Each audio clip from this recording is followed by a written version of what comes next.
When I say the name Sean Vanaman, what does that bring to mind for you? That man changed my life. That man changed my life. From The Walking Dead to Firewatch. He's just, he writes his characters so completely. They're so complete when you get them that it's not like I don't know what the hell this is. It's, oh, that's who this person is. And his ability to really zero in on what makes people tick and the different things that make different people tick. He's a genius. I mean, I'm so grateful to have worked with him. And I know that sounds so cliche, but man, that guy changed my life. He did. Well, I think a lot of people might not even necessarily realize. I mean, Firewatch put Sean and Jake and the Campo team on the map collectively, but I think that a lot of people maybe don't realize that Sean wrote and directed season 1 of The Walking Dead. Like that was sort of his jumping off point, and there's you as Katya there. Yeah, and that was one of 5 characters I played in the first season. So I got to work with him a couple of times, and I had moved to LA in the middle of recording. So I flew up for the wrap party in Fairfax or San Rafael or something, and I kind of like zeroed in the crowd, and I found him, and I walked up and I said, "Are you Sean Vanaman?" And he goes, "Yeah." And I said, "I'm Katya." And he was like, "Katya, holy shit!" Just gave me, the greatest hug, and it was like, there's no words to tell you how much that guy has meant to me and my family and my career, and like, yeah. So then you hadn't met him during recording. It had all been over a phone patch. Wow. Okay. Yeah. He was in on the sessions, but just not physically. You weren't physically in the same place. Yeah. Okay. Yeah. So yeah, are some game? I guess yeah. What members of the development team do you tend to work with? I mean, I know there's usually an audio lead of some kind, but does it tend to be the narrative director, or does it vary? It is or different with every single person. Sometimes it's just the lead. Sometimes they have a dialogue director. Sometimes there's a writer in the room. Sometimes there's marketing people in the room. Sometimes there's the whole team in the room. Sometimes there's nobody in the room. It varies so greatly. That's interesting. So Firewatch is certainly where I became aware of you. Respectfully, I didn't realize you were part of the ensemble. You weren't in Walking Dead. Yeah. And I suspect I'm not alone in that. I mean, that is a game that really elevated your profile. I think it's fair to say, and it really was. And I said this in my reviewed Firewatch for IGN. I think it's one of the best voiceover performances ever in any game. Thank you. And Richard Summer as well. The two of you were just incredible, and part of it was absolutely the script. I mean, you mentioned Sean, and I agree. I think Sean brought a sort of depth of emotion to those characters that I think we just don't get enough of in video games. Quite frankly, it's getting a lot better because of people like Sean, but. It's interesting to me that just it's almost like you're such a perfect fit for that role, and I don't know who that's more of a testament to, you or him, or I guess both of you just equally. But I guess I'm trying to say is you made Delilah feel very, very real. I think is what how I can best say it. So you did say that you did get to see the script for that game. I saw the script the night before we would record, but basically what happened was Sean called me shortly after I met him at that wrap party. Yeah. And he was like, "Hey, I've left Telltale. I've started a new game. I'm writing a new game. I've started a new company. I'm writing a new game with a female protagonist. Are you in?" And I was like, "Hell yeah." And he was like, "Great." And then 2 years went by, and I was like, "Shit, did I lose the job? What's happening? Am I being recast?" And they were just working on getting the company up and running and writing the script and everything else. And then he sent me a little audition because he wanted the rest of the team to be on board with me. Her name was Alice at first. It wasn't Delilah. It was Alice. And he had me read sample script, and we got the buy-in from everybody else, and waited another year, I think, before they found their Henry, and then we were off to the races, you know. And it was kind of, you know, we would do 2 or 3 sessions, and then there'd be like a 4 or 5 month lull, and then we'd do another couple sessions, and then it'd be another couple months. So it was about 2 years of recording. Wow. Yeah, just because I think they had to figure out where they needed the story to go, because we recorded a completely separate ending, where Delilah like cuts him off 2/3 of the way through and tells him he's crazy and to, you know, bugger off, never talk to me again. And they came back and they're like, it doesn't work. Like Delilah has to be in it till the end. And I was like, yay. And then, you know, so we re-recorded all of that. But I think it was like they would come to us with the script and say, here's what we're recording. Let's get the conversation going.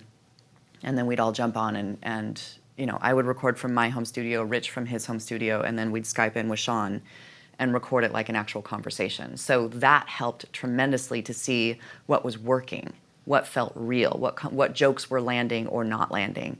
And Rich is such a brilliant actor. I mean, he just brings like I don't know if quirkiness is the right word, but like, you know, there'd be a line like, yeah, you know, and everyone would go, yeah. And Rich was like, yeah. You know, just these random little things that stand out and make it pop and would make Sean and I just die laughing. So to have that kind of feedback in the moment is invaluable, and it's so rare in games. I think the only other game I've recorded ensemble was Batman Arkham Knight. I got to record with Maurice LaMarche. Nora Freeze, yeah. I tried not to pee my pants because it was Maurice LaFreaking Marsh. But yeah, it's a rarity in games to get to record with your scene partner. But you just mentioned though that this was remote. You were not physically in the same room, which is sort of thematically appropriate, I guess. Yeah. And Rich and I had never met. We lived like a mile apart from each other in Los Angeles. Oh wow. We'd never met. I'd never watched Mad Men. Sorry. So I didn't really know anything about him, other than the team was super psyched about him. So, and the other cool thing is that we recorded chronologically. So that first scene where it's super awkward between Henry and Delilah was literally Rich and I getting to know each other. That's cool. Yeah, it was really fun. So you clearly, it seems like that you feel like that elevated your performance, being able to play off of him and vice versa. Absolutely, yeah. He's such an incredible actor. I mean, he's got all the theater background training and you know, he still does a ton of stage and everything else.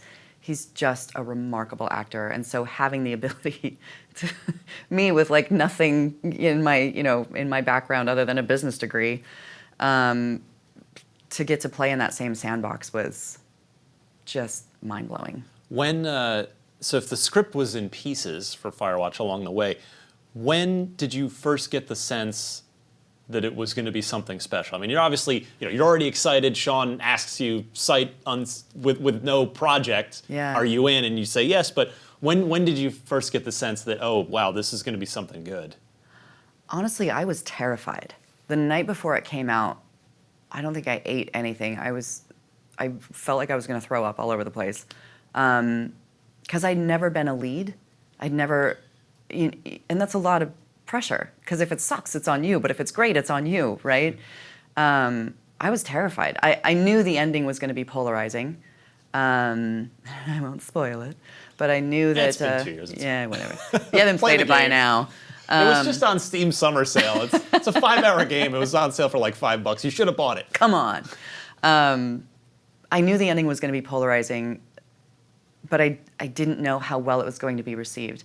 I knew with Sean and Jake at the helm and Jane and Ollie and the team that they had, with the hype that there was leading up to it, with how beautiful it was, and the team that they had built around them, and I knew it was going to be good.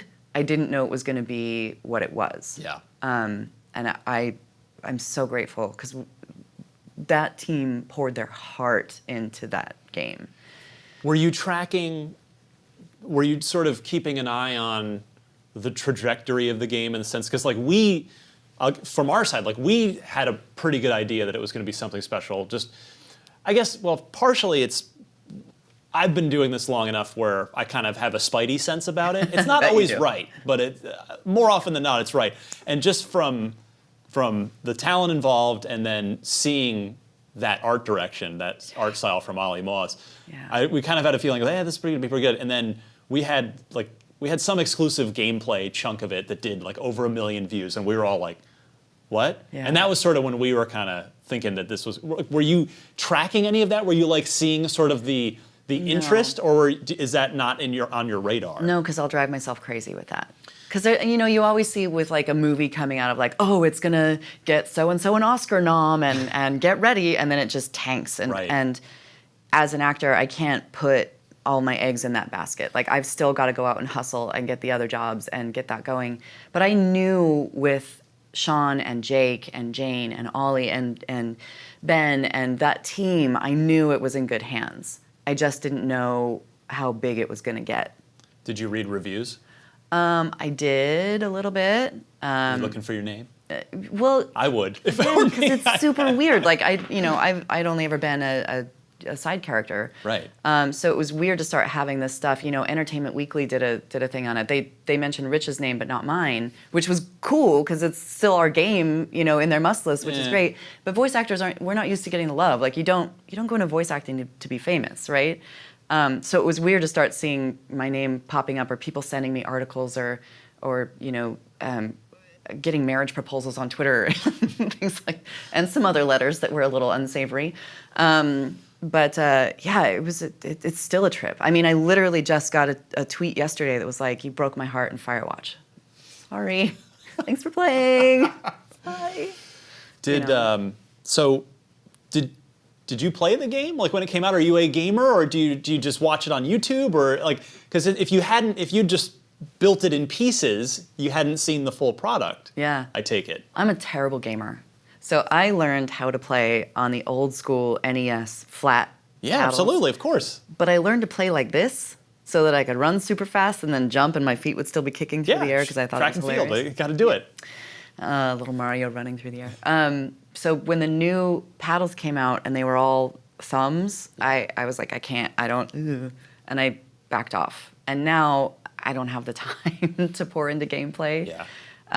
But I do watch playthroughs when I can and try to keep up on what's happening.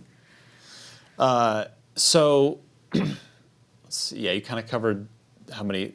The alternate ending thing fascinates me. Were there sort of riffing off of that, did Delilah herself go through different iterations, or was her sort of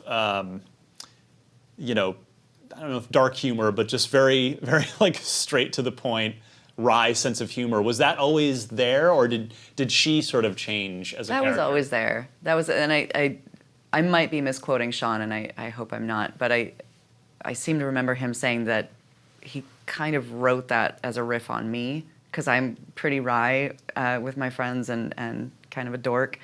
I'm not quite as skilled in the punnery as Delilah is, but yeah. So that was an easy shoe to put on. So when you won the BAFTA for Firewatch, I still can't believe that actually. what can you take me back to that moment emotionally? Because who were you up against? Oh my God. I was up against Nolan freaking North for Uncharted 4, who had been winning all the things, rightfully so, because he's Nolan freaking North. And Troy Baker and Emily Rose and Alex Hernandez from Mafia 3, brilliant performance in Mafia 3. And Naveed Nagabin from 1979 Revolution, who's a tremendous actor. I was not expecting it. I'm still kind of half expecting them to come to my house and be like, sorry, we meant to give that to someone else. I think I screamed holy shit at the top of my lungs when they called my name. Fair. Yeah, I was not expecting that at all. Because I watched your acceptance speech, and it was clearly an emotional moment for you, and justifiably so. And I mean, of course it is. Did you have a speech prepared, or did you just have to wing it? If you kind of winged it, like I knew who I wanted to say thank you to in the event that anything actually happened. No, I was so caught off guard. I It's still so crazy. I mean, I had been voice acting at that point for 6 years. And it was just this like incredible moment of, okay, you made the right choice. You know, I left a very well-paying corporate career and threw it all away to chase this crazy dream of mine. And yeah, that was as good a validation as any. How did how did members of your family, like husband, parents, react, like from that moment of the career change up to the BAFTA victory, BAFTA win? What does that look like? When I told my parents I'd been nominated, they were like, "What do you need a bathtub for?" No, I'm just kidding. You know, my husband was always super supportive. My husband, you know, really saw that I was missing a spark in my corporate life. And even though, you know, my corporate life had brought me a lot of things, including him, but he saw just the way that I lit up when I started taking classes, and I just kind of poured everything into it. And he was really encouraging and supportive and pushed me to really follow it. My parents, you know, my brother, everyone, I'm sure, thought I was completely off my rockers mad, but they've been so supportive and so great. You know, it's one thing to say, like, I'm going to be an actor and I'm going to show up with my big starry eyes and everyone's going to go, "You're super cute, kid. Let's put you in a show." But I really put in the work. I really put in the work before I got to LA. I had an agent before I moved to LA, which is not easy to do. And I have an agent who believes in me, who saw kind of my untapped potential back then. Dean Pinero, I'm talking about you. I love that guy. And, you know, having that kind of cheerleadership from my family and my agent and my friends. It is the secret to pursuing your dreams, though, because it's something like everybody wants to do that. Yeah. But it's never, except in the 0.001% of cases, it's never an overnight thing. You have to put in the work. Like, how long are you taking classes? How much grind is going into the moment before you can get here to Katya? A lot. I took as many classes as I could sink my teeth into for 2 straight years. I mean, 4, 5, 6 classes a week. Wow. Driving from Cupertino to Sausalito and back down again. I learned how to engineer so that I could sit in on classes that I wasn't paying for. Wow. Because I wanted to be around the instructors and just like learn from the room, because you can learn so much from watching other people do a script that you think you know what to do with.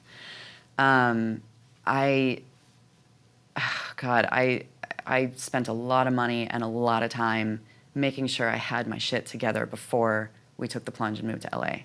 And it was terrifying. And even once I moved to LA, you know, I booked, I think Walking Dead was my second audition. It was my first job, right? So I had a pretty solid career happening in the Bay Area. And then we moved to LA, and I didn't book a thing for a year. A year, man.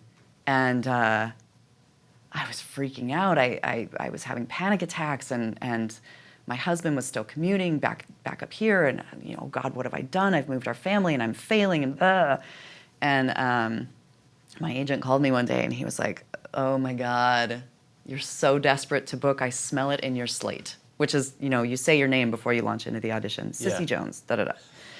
And he was like, "You gotta knock it off. Because if I smell it, they smell it, and no one hires desperation." And he was 130% right. And How do you let that go?